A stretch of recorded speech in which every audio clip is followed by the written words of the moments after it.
A igreja de Atos estava desprovida de recursos financeiros. Não tinha uma influência política, mas era uma igreja relevante. A mensagem de Atos é vital à igreja contemporânea, porque nos mostra o caminho de Deus para o crescimento da igreja, a despeito de suas limitações. A igreja cresceu pela oração e pela palavra, e no poder e na virtude do Espírito Santo. E assim ela ganhou. Graças a Deus pela tua presença aqui nessa noite. Somos gratos a Deus por tudo que Ele tem feito, mas principalmente por Ele estar em nosso meio na pessoa do Espírito. Amém? Graças a Deus por isso. O que é diferente nessa noite é que Jesus está presente. Semana passada nós iniciamos esta nova série de mensagem sobre raízes, a origem do cristianismo, onde nós vamos estudar alguns capítulos da igreja de Atos. E nós demos uma introdução semana passada falando sobre a autoria do livro, de Lucas. E Lucas escreve esse livro dando continuidade no Evangelho de Lucas. Ele encerra ali falando sobre a ascensão de Jesus e inicia também falando sobre a ascensão de Jesus. Então ele dá continuidade. E falamos sobre o destinatário, Teófilo, que pouco sabemos sobre esse homem. Pouco a Bíblia fala sobre esse homem, apenas na introdução. Se ele era cristão, nós não sabemos. O que nós temos de informação é que este homem exercia algum cargo dentro do Império Romano, porque a forma que Lucas cumprimenta e dá o título a Teófilo é o mesmo que ele dá a Festo, a governador Festo e a Félix, chamando de excelentíssimo. E Lucas também, então, chama Teófilo de excelentíssimo. Então, dá-nos a ideia que este homem era um homem que exercia ali um cargo de importância dentro do Império Romano. Hoje eu quero ler com vocês e leio com vocês Atos capítulo 1, a continuidade, mas vamos iniciar no versículo 4 novamente, até o versículo 11. Abram suas Bíblias. Atos capítulo 1, versículo 4 ao 11.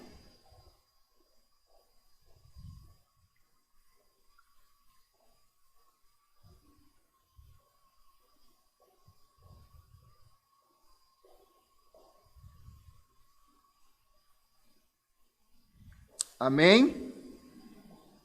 Diz-nos assim: certa ocasião, enquanto comia com eles, deu-lhes a seguinte ordem: não saiam de Jerusalém, até o Pai enviar a promessa conforme eu lhes disse antes.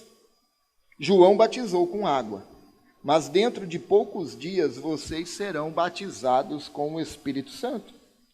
Então os que estavam com Jesus lhe perguntaram: Senhor, será esse o momento em que restaurará o reino de Israel?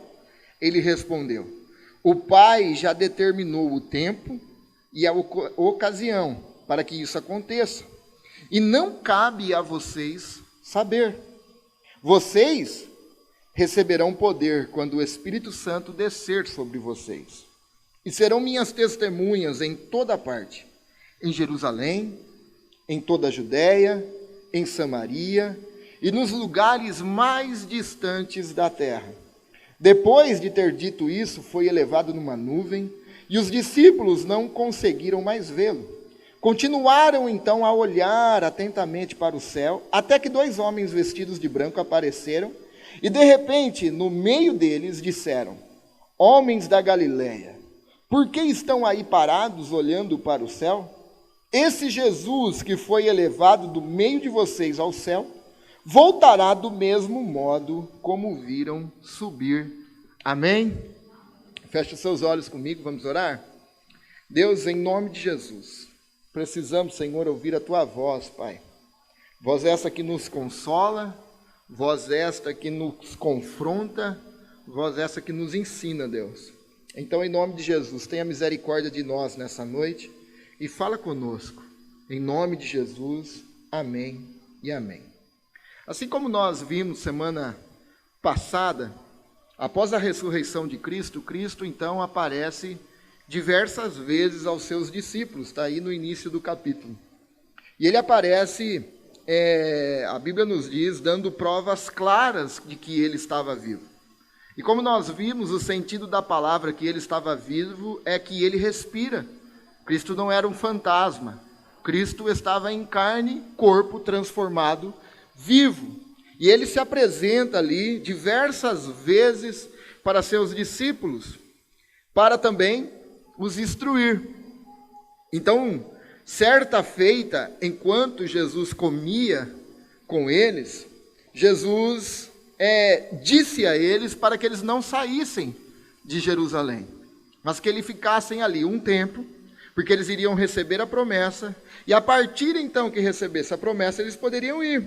Eles seriam batizados com o Espírito Santo. Isso quer dizer, eles seriam revestidos pelo poder do Espírito Santo.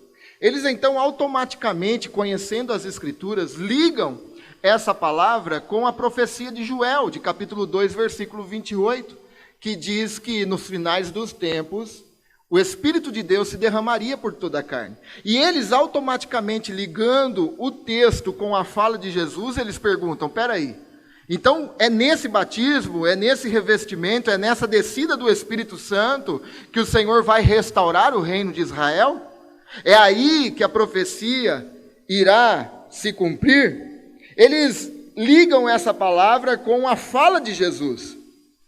Aí então, eles fazem essa pergunta com uma visão, com um entendimento equivocado acerca do reino. Nós vemos que eles tinham um entendimento totalmente equivocado, comparando o reino de Deus com o reino de Israel. Os discípulos ainda nutriam uma expectativa de um reino de governo político. Os discípulos ainda nutriam um governo físico, um governo talvez de poderio bélico sobre as pessoas. Eles tinham a esperança de que um dia Deus iria virar a mesa e colocar Israel sobre um governo político de todo o mundo. Eles esperavam um dia que Deus diretamente entraria na história e colocaria Israel no topo do mundo. O centro da mensagem de Cristo foi e continua sendo o reino de Deus. O problema era que Jesus falava algo sobre o reino e as pessoas entendiam totalmente diferente, elas pensavam em outra coisa. E pelo menos 3 ideias dos discípulos acerca do reino eram equivocadas. A primeira coisa é que eles pensavam em um reino terreno em vez de um reino espiritual. O reino de Deus não é um conceito físico, e era isso que os apóstolos ali tinham em mente, em confundir o reino de Israel com o reino de Deus. E o reino de Deus não é terreno, mas é um reino espiritual. Tanto é que João capítulo 18, versículo 36, quando Jesus é perguntado se ele era rei mesmo, ele disse, o meu reino não é deste mundo, eu sou rei, mas o meu reino não é deste mundo. O reino de Deus, primeiramente, é estabelecido no coração daqueles que creem, daqueles que confessam que Jesus é o Senhor e que Jesus é o Salvador. O reino de Deus não é implantado por poderio bélico ou por influência política, mas ele é implantado pela transformação do poder do Espírito Santo. É isso que o Espírito Santo faz em nós. Ele vem com o reino de Deus em nossos corações. Se nós formos analisar hoje, tem muitas pessoas pensando que o reino de Deus será estabelecido por alguma ideia política. Nós estamos caindo nos mesmos erros, mas o segundo conceito equivocado deles era que também esse reino seria um reino geográfico, local, em vez de um reino para todos. Os apóstolos ainda tinham pensamentos limitados, pensamentos nacionalistas. O povo, eles achou ainda que seria só eles. O reino de Deus, porém, não tem fronteiras geográficas, nem fronteiras políticas, não precisa de visto. O reino de Deus é como uma semente de mostarda. Ela cresce cada vez mais. Ela abrange povos, tribos e nações. Os discípulos deveriam testemunhar, então, e propagar esse reino de Deus tanto em Jerusalém, tanto em Judeia, como em Samaria, mas também até os confins da terra, atingisse não só os judeus, mas também os gentios. O reino de Deus é para todos, todos os povos, todos os lugares e todas as culturas.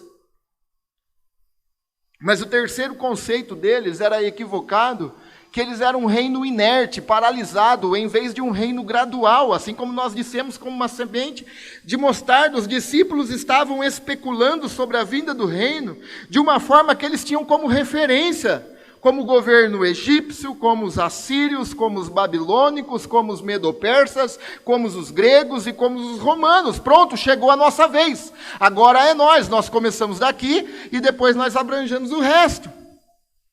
Mas fica entre nós o poder. Essa era a referência que os discípulos tinham.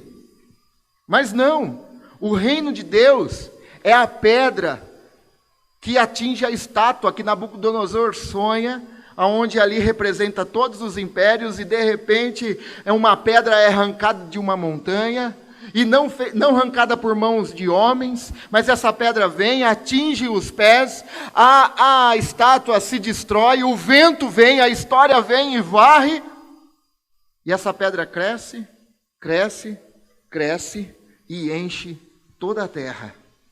Esse é o reino de Deus, que se amplia seus horizontes à medida que os corações se rendem ao Salvador. Pode ser aqui Americana, no norte do nosso país, pode ser nas tribos indígenas, em qualquer outro lugar. Esse reino cresce e tem que crescer. Ele é um organismo vivo, ele tem que crescer. E Jesus, então, consertando esse entendimento equivocado de seus discípulos, reconstruindo esse entendimento, ele dá uma resposta prioritária.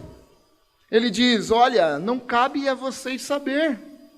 O Pai já determinou o tempo aqui se refere aos acontecimentos.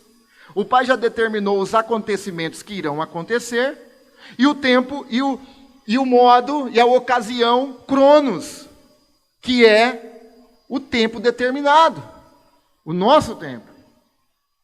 O Pai já determinou isso, para que isso aconteça, e não cabe a vocês saberem. Os discípulos estavam perdendo o foco, então, de sua missão, querendo ser os detentores da verdade. Quando vai ser? Nós precisamos saber. E com isso eles investigavam, perdendo o foco de sua missão, investigando o que não lhe competiam. E Jesus refreia então a curiosidade dos seus discípulos quanto ao futuro, mas direciona a atenção deles a uma questão imediata. Qual é essa questão imediata? A missão da igreja no mundo, a missão de Deus que Deus está fazendo na história através de sua igreja no mundo. Como John Stott disse certa feita, o nosso papel não é especular o futuro. É muito bom nós sabermos de escatologia. Jesus deixou ali, Mateus 24, algumas coisas que irão acontecer. Mas muita gente se esquece, especulando o futuro, se esquece qual é a missão dele hoje na terra.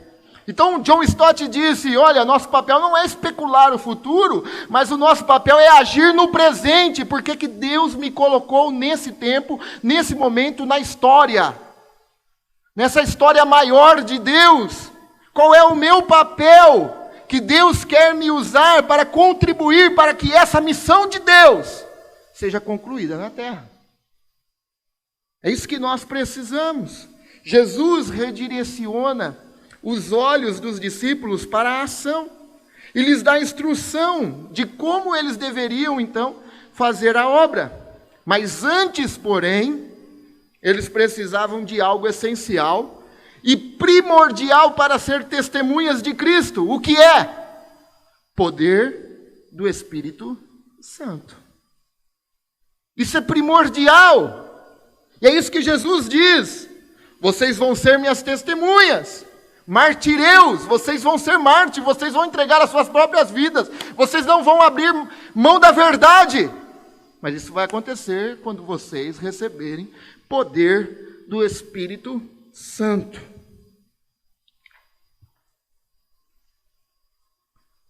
Jesus diz, olha, mas recebereis poder. Perceba, o verbo adversativo, mas, ele está falando de um assunto. É esse o tempo que vocês vão que vai ser restaurado o reino de Israel? Nós queremos exercer poder, nós queremos ter influência sobre as pessoas, nós queremos ter poder sobre as nações, e é esse tempo, olha, não cabe a vocês, mas, ao invés desse poder, ao invés disso que vocês querem saber, mas, vocês receberão poder ao descer sobre vós o Espírito Santo.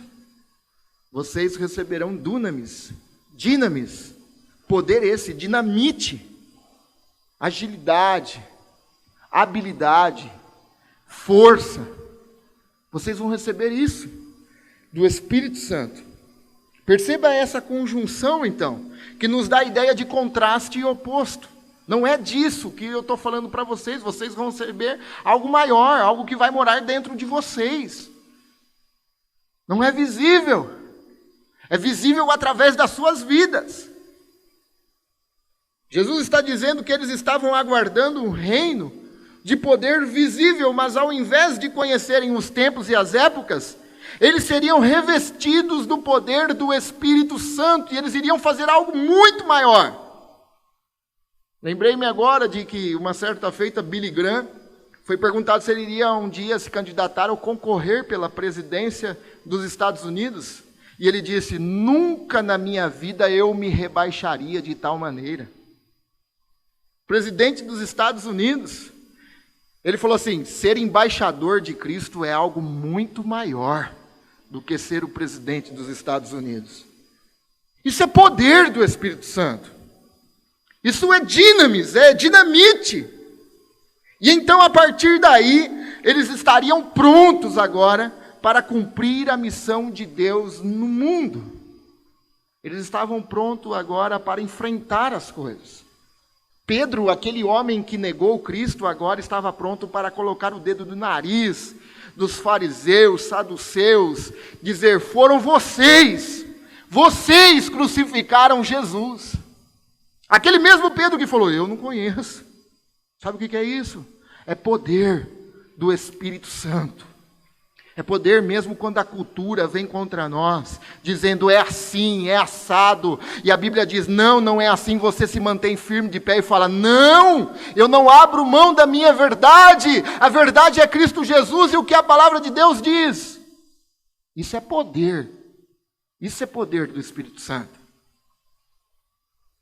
A pergunta para nós nessa noite é, qual é o nosso entendimento sobre o reino de Deus, então? Qual é o entendimento hoje que nós vemos em muitos lugares sobre o reino de Deus? O que é o reino de Deus? Muitas pessoas pensam que agora entrar no reino de Deus agora é ser chamado por cabeça e não por cauda. Muitas pessoas entendem que fazer parte do reino de Deus agora está em adquirir coisas, conquistar coisas, quando na verdade o reino de Deus manda nós abrirmos mãos das coisas e da sua própria vida. O que é o reino de Deus para você? O que é o reino de Deus para mim? Será que nós, igreja do século 21, de 2022, igreja local Ebenezer, temos a verdadeiro real entendimento do que é fazer parte desse reino de Deus? O que é o reino de Deus para você? Será que o reino de Deus se resume ao domingo das 6 às 7h15? Será que é isso? Mas além disso, para que nós precisamos então de poder do Espírito Santo? O que é poder do Espírito Santo? O que dizem por aí o que é poder do Espírito Santo? Qual é o seu entendimento sobre poder? Ah, aquele irmão tem poder do Espírito Santo. O que você entende sobre poder é uma palavra que tem sido muito distorcida por algo visível. E é isso que nós vamos ver hoje. O que é poder? Para que precisamos desse poder? Para que precisamos orar? Para que nós nos reunimos nas quarta-feiras? Se você não vem, venha, porque nós temos buscado o poder do Espírito Santo aqui. Para que isso? Para quê? Porque nós estamos numa missão, nós precisamos fazer essa missão, e essa missão só vai ser feita por nós, se nós formos revestidos do poder do Espírito Santo. Não tente fazer sem revestimento do Espírito Santo, porque Jesus disse aos seus discípulos: fique aqui, até que vocês recebam a autoridade, recebam o Espírito Santo, a promessa, revestimento, aí depois vocês vão, porque se vocês forem pela sua própria carne, meu amigo, vocês não vão conseguir.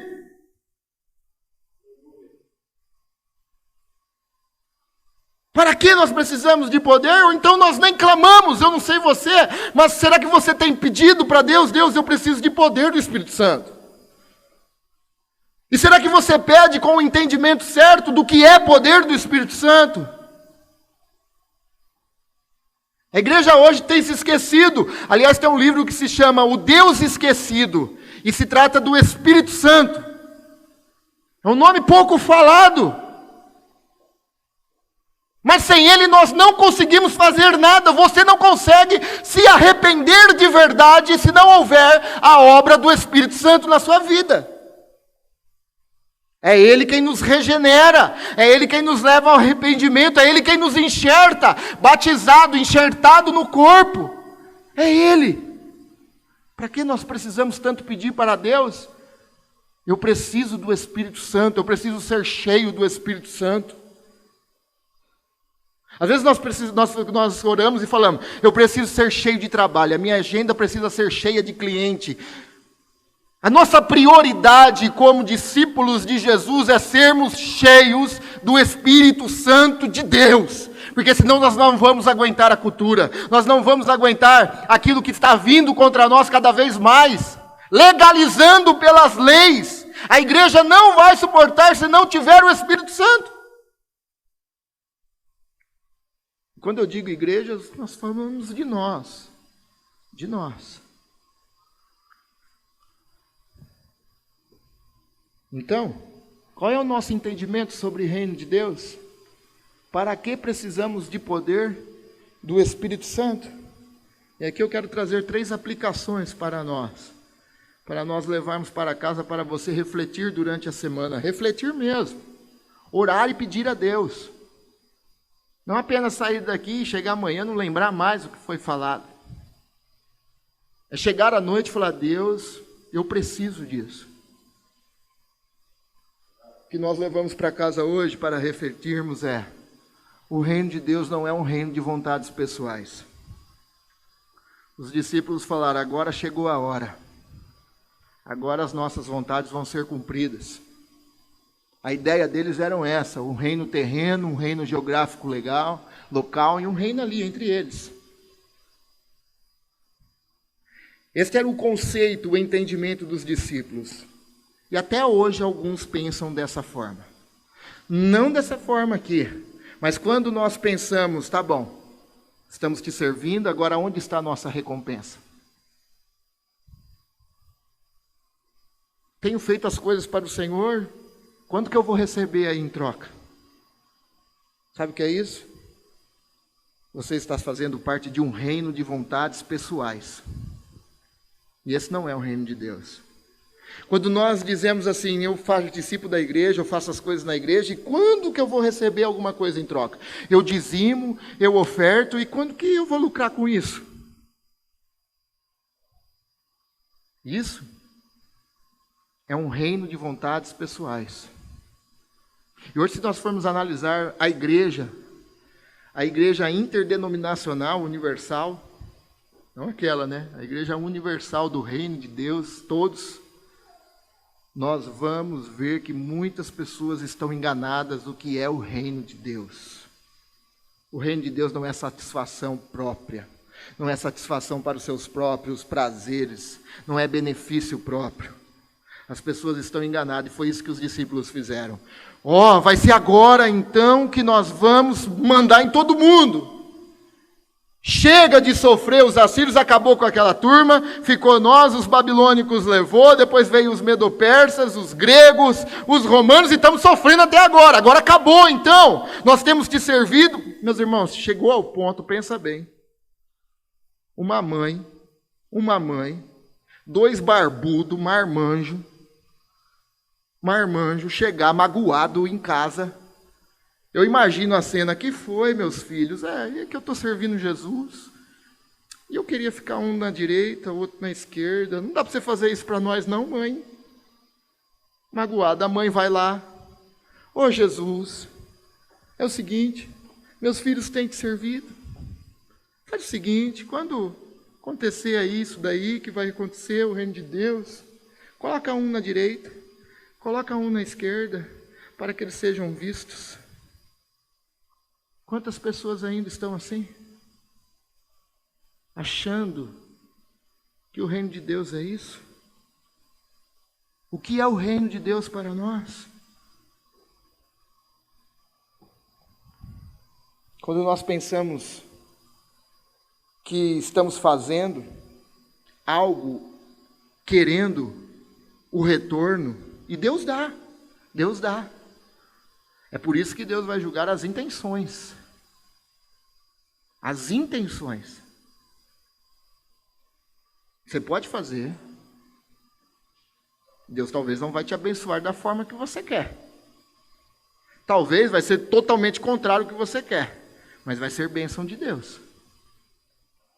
Mas, quantas pessoas estão usando a plataforma do reino de Deus para suas próprias vontades? Quantas pessoas estão numa relação com Deus, uma relação com a igreja, apenas como troca e recompensa? E ainda não fazem parte desse reino de Deus. Não entendeu ainda o que é o reino de Deus. O reino de Deus para ele é uma terapia. O reino de Deus para ele é uma autoajuda. O reino de Deus para ele talvez é uma passagem de um estado econômico ruim para um econômico muito bom. É isso que os discípulos estavam pensando. Chegou a hora. É agora, Jesus, que nós vamos mandar em todo mundo? Jesus não contrariou. Jesus só falou que o tempo Deus sabe. Uma hora o reino virá em plenitude. Jesus não falou, não vai acontecer isso. Uma hora ele vai vir, mas Deus sabe o tempo, não se ocupe com isso. Se você pensa dessa forma, em nome de Jesus, peça para Deus reconstruir o seu entendimento sobre o que é o reino de Deus. O reino de Deus não é benefício próprio. O reino de Deus não é comida e nem bebida, mas é paz, alegria e gozo no Espírito. Diz a palavra do Senhor. Mas a segunda coisa, para nós pensarmos, refletirmos e praticarmos é: poder do Espírito Santo é indispensável para o testemunho. O poder do Espírito Santo é indispensável para testemunhar Cristo. Esse poder que nós oramos, pedimos a Deus, é elemento absolutamente indispensável para o testemunho cristão. O problema é que hoje há uma distorção do significado desse poder. O Espírito Santo nos dá poder para sermos testemunha de Cristo. Mas as pessoas pensam que poder do Espírito Santo está ligado a algo totalmente extraordinário, místico. Quando a palavra é clara, é para ser testemunha de Cristo. É para viver Cristo. É para transmitir Cristo. É para refletir Cristo. É para isso que nós precisamos de poder. Tá, mas então, diga mais claro o que é poder. Nós precisamos de poder para fazer o que é certo. Precisamos de poder para fazer aquilo que a Bíblia manda fazer. Isso é poder do Espírito Santo. Precisamos de poder para morrer para nós mesmos. Nós precisamos de poder do Espírito Santo para negar o nosso eu. Nós precisamos de poder do Espírito Santo para lutarmos contra o nosso orgulho. Nós precisamos de poder do Espírito Santo para sermos humildes. Nós precisamos de poder do Espírito Santo para amar o outro. Nós precisamos de poder do Espírito Santo para experimentar a comunhão com a igreja. Nós precisamos de poder do Espírito Santo para testemunhar Cristo Jesus nessa sociedade. Nós precisamos de poder do Espírito Santo, irmãos. Nós precisamos de poder para impactar o mundo, e não o mundo impactar a igreja. Sem poder do Espírito Santo, nós não vamos fazer isso. Esquece isso que talvez você tenha em mente, poder do Espírito Santo ligado ao misticismo. Não, é poder para transmitir Cristo através da sua vida, através do seu testemunho. Isso é poder do Espírito Santo. É quando você chega atrasado no serviço e você tem tudo para burlar o seu cartão lá de entrada. Mas você precisa de poder para dizer não, isso não precisa. De poder do Espírito Santo para falar, não, eu tenho que trabalhar porque eu estou bem hoje. Se eu tivesse ruim, eu não iria. Isso é testemunho de cristão.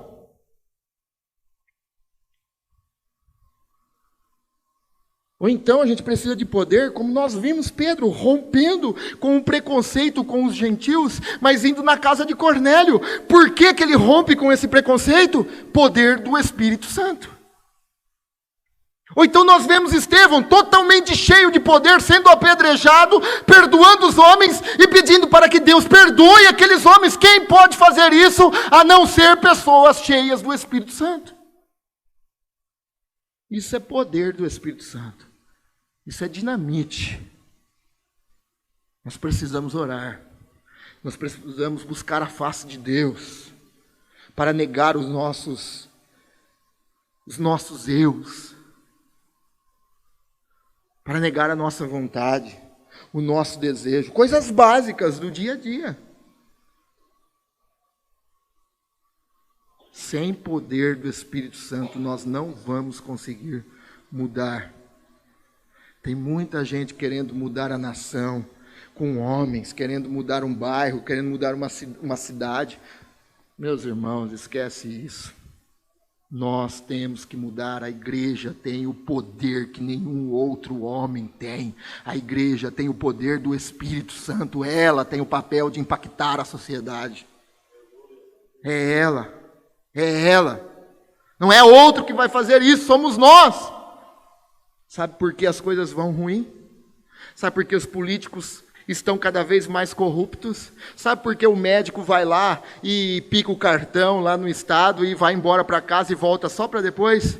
É porque a igreja está ruim. E quando a igreja está ruim, isso reflete na sociedade. Quando nós preparamos discípulos de Jesus, um bom advogado, ele é um bom advogado para a glória do Senhor. Quando nós preparamos um discípulo de Jesus como médico, ele é um bom médico para a glória do Senhor. Quando nós preparamos um discípulo de Jesus como um operário de uma fábrica, ele é um bom operário para a glória de Jesus.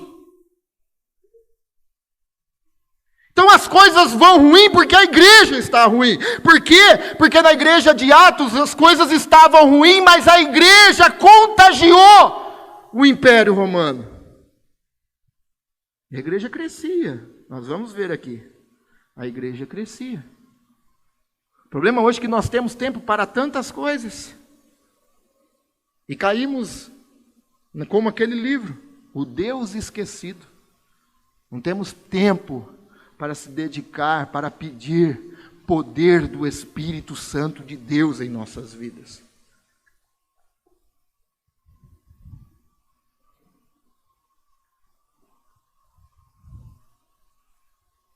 Nós precisamos de poder do Espírito. A última coisa para concluirmos, nós precisamos entender o que é o reino de Deus. Nós precisamos do poder do Espírito Santo, porque nós estamos em missão no mundo. se nós não tivermos o entendimento do que é o reino de Deus, e não tivermos o poder do Espírito Santo, nós não vamos conseguir fazer aquilo que nós estamos incumbidos. Então não se esqueça que você está em missão no mundo. Não se esqueça disso, meus irmãos. Muitas vezes nós nos esquecemos disso. Não se esqueça que você está em missão no mundo. Eles deveriam esperar ali o derramamento do Espírito Santo. E o Espírito Santo vem no dia de Pentecoste e se derrama, enche eles. E perceba que às vezes nós lemos como algo progressivo. Primeiro Jerusalém, depois Judeia, depois Samaria e até os confins da terra. É um passo aqui, um passo lá, não é isso que o texto está falando. O texto está falando tanto em Jerusalém, como em toda a Judéia, e Samaria, e até os confins da terra. Se não é algo progressivo, começa por aqui, vai ali, o que é? O que é, não importa onde você estiver, você está em missão no mundo. Você está em missão.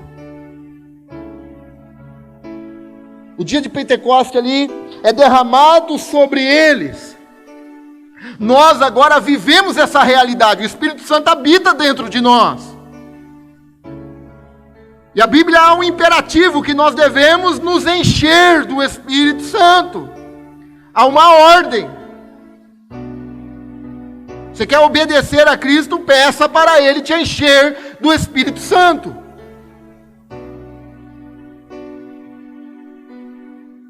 Nós vivemos agora isso, e esta é a proposta, então, que nós temos batido na tecla dessa igreja, uma igreja missional, uma igreja que não precisa, meus irmãos, de departamento missionário, para falar que a igreja é missional. Nós não precisamos de departamento missionário. Nós não precisamos de títulos missionários para fazer missão. O que nós precisamos é se conscientizar que eu estou em missão no mundo. Deus me incumbiu a isso. Uma igreja que não se restringe a um departamento de missões, não se restringe ao título de missionário, mas entendemos que nós somos enviados todos os dias até os confins da terra. Como Tim Keller disse, os confins da terra pode ser o outro lado da sua calçada. Aonde você nunca foi. Você nunca atravessou para falar com seu vizinho. Ali pode ser os confins da terra. Porque a igreja não depende de um departamento missionário para funcionar missões. Você está em missão no mundo. Nós somos uma igreja missional. Essa é a nossa bandeira. É isso que nós temos falado. Uma igreja em missão, uma igreja para todos. Nós estamos em missão no mundo. Seus confins da terra, onde pode ser? Os confins da terra pode ser a esteira de academia, que você vai lá todo dia e tem uma mesma pessoa na esteira vizinha, correndo, fazendo caminhada. Ali pode ser os seus confins da terra. Os confins da terra pode ser aquela moça que divide a mesa com você lá no escritório. Os confins da terra pode ser ali a mesa do refeitório que uma pessoa senta à sua frente todos os dias. Aonde é os seus confins da terra? É aonde há um perdido. Aí é os confins da terra. Aonde é os confins da terra? A proposta da vida missional é muito mais que compartilhar a sua fé e falar de Jesus. Vai além disso. É encarnar o próprio Jesus aqui na terra, é refletir Jesus às pessoas que estão ao nosso redor. Para refletir Jesus às pessoas que estão ao nosso redor, nós precisamos de poder do Espírito Santo. Nós temos uma vida missional, nós somos uma igreja missional, nós estamos em missão no mundo.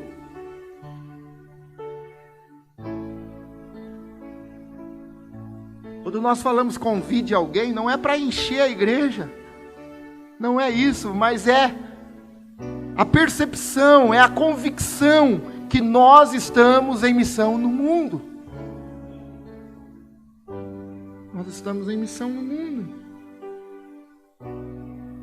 Uma vida missional é aceitar as pessoas como elas são e deixar que Jesus transforme as pessoas.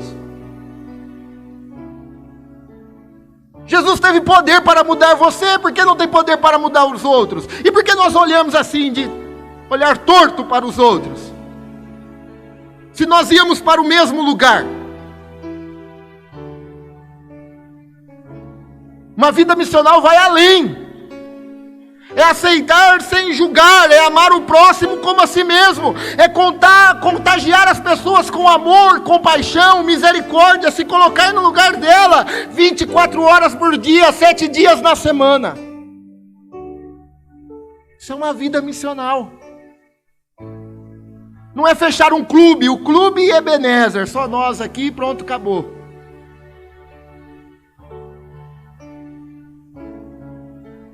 É aceitar quem são e deixar que Jesus transforme as pessoas, porque eu creio que Jesus transforma, Jesus muda a vida, o Espírito Santo regenera.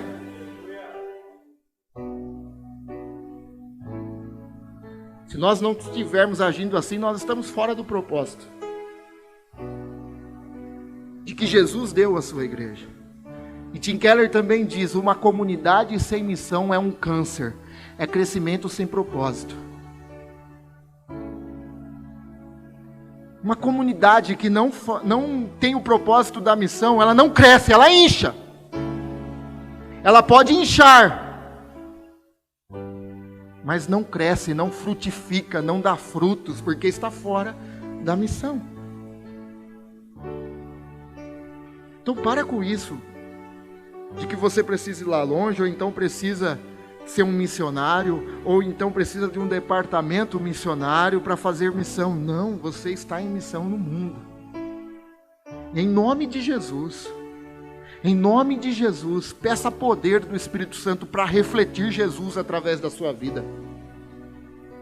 Em nome de Jesus. É para isso que nós vamos orar nessa noite. Pois Jesus é a maior referência de missão, porque Jesus veio até os confins da terra. Onde é os confins da terra? Aonde há perdidos. E Jesus veio, porque ninguém poderia fazer o que Ele fez. Jesus veio até os confins da terra, porque aqui todos, absolutamente todos estavam destituídos da glória de Deus. Todos estavam perdidos. Jesus veio, morreu por nós, para perdoar os nossos pecados, nos trazer de volta para Deus, e ao mesmo tempo que Ele nos traz de volta, Ele também nos envia. Todos os dias você é enviado. Você acorda de manhã, toma o seu café, escova seus dentes, lava o seu rosto e vai trabalhar. Você não está apenas indo trabalhar. Você está sendo enviado para uma missão. Você foi convidado para um almoço de família. Você não apenas foi convidado, você foi enviado para uma missão. Jesus morreu por você. Jesus morreu por mim. Jesus cumpriu a sua missão. O Pai elabora o plano. O Pai faz o plano, o Filho executa o plano e o Espírito Santo aplica em nós a salvação. Agora, nós estamos na história, nessa grande história de Deus. Jesus te colocou nesse tempo. Você nasceu na década de 60, 70, 80, 90, 2000, 2010, não importa. Você não veio por acaso. Jesus te colocou nessa história, nesse tempo. E Jesus, Ele quer que você tenha consciência de qual é então o seu papel nesse tempo. nessa história. Eu quero orar com você nessa noite, para que Deus, então, venha trazer essa palavra aos nossos corações e venha frutificar. Feche seus olhos comigo. Deus, em nome de Jesus, Pai, em nome de Jesus, Senhor, quero te agradecer por essa palavra, Senhor. Quero te agradecer, Senhor, por esta palavra que nos confronta, que nos diz, Deus, que fala conosco, trazendo uma visão real do que é o reino de Deus, trazendo, Senhor, o entendimento da nossa necessidade do poder do Espírito Santo, poder para fazer o que é certo, o que a tua palavra diz, em nome de Jesus. Pai amado, que essa palavra venha, Deus, frutificar em nossos corações. Ó Deus, que nós venhamos entender que nós estamos em missão no mundo, Deus. Que nós somos uma igreja em missão, uma igreja para todos. E o Senhor tem poder para transformar, assim como transformou a minha vida, Deus. O Senhor pode transformar a vida dos outros. Pai, em nome de Jesus, fala conosco, continua falando conosco, Pai. Quero te agradecer, Senhor, pela tua vinda, pela tua missão que o Senhor fez. Não hesitou para perdoar os nossos pecados, Pai. E agora o Senhor nos envia, Deus,